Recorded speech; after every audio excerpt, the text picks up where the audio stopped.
Hello guys welcome to another vlog.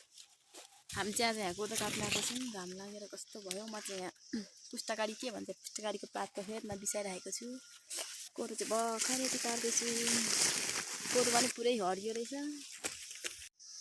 कोदो काट्नु चाहिँ परसम्म छ है। पर चाहिँ पुरै पाकिरहेको छ। यता चाहिँ अलिक सेप छ नि त रुखहरू छ। अनि यहाँ चाहिँ अलिक हरियो रहेछ। अनि हरियो चाहिँ म काट्दैछु भर्खरै। अहिले चाहिँ म अलिक शीतलमा काट्दैछु। यहाँ पुस्तकारीको पातै पात छ। अनि पातमा चाहिँ यसो ओत लागेर बसिरहेको छु घाम छालिराखेर। अरू पनि आउनु चाहिँ कतिखेर आउँछ। म चाहिँ अगाडि हराएर भिडियो बनाउँदैछु। एक्लै अल्छी लागिरहेको छ। अनि म पनि भिडियो बनाउँदै बस्दैको कोदोबारीको बिचैमा। बल्ल आइपुगेछ लक्ष्मी। यता हेर्नु न। बल्ल कोदो काटेर पनि भ्याइयो। अनि त्यसपछि घर आयो। अनि हिँडिगएको लिनको लागि। तर छिटो त अलिक छिटै छ। टाइम त भएको छैन। त्यही पनि अलिक छिटै हिँडेको भिडियो बनाउँदै जानु पर्यो भनेर। बाटो त्यस्तो रोड छ।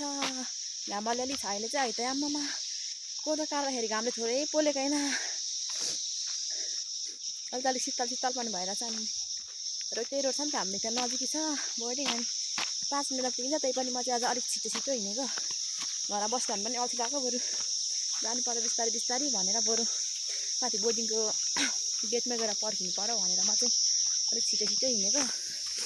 म चाहिँ यहाँ नानी लिएर आइसकेँ। अनि तल र बसिरहेको छु। साई भाइ भन्दै त छोरा हाई भने। अनि छिट्टै लिनु गएको खुसी भएर यहाँ चाहिँ एन्जल हाई भन त। मेरो चाहिँ बुनु चाहिँ यहाँ चाहिँ मेरो छोरा। यिनीहरू पसलमा के किनी माग्छ कि मलाई यहाँ अब जानुपर्ने हुन्छ पसल। साई यता हेर त। हेर्दै न एकले त दुवैजना हेर त। मेरो बुनु यता मेरो छोरा।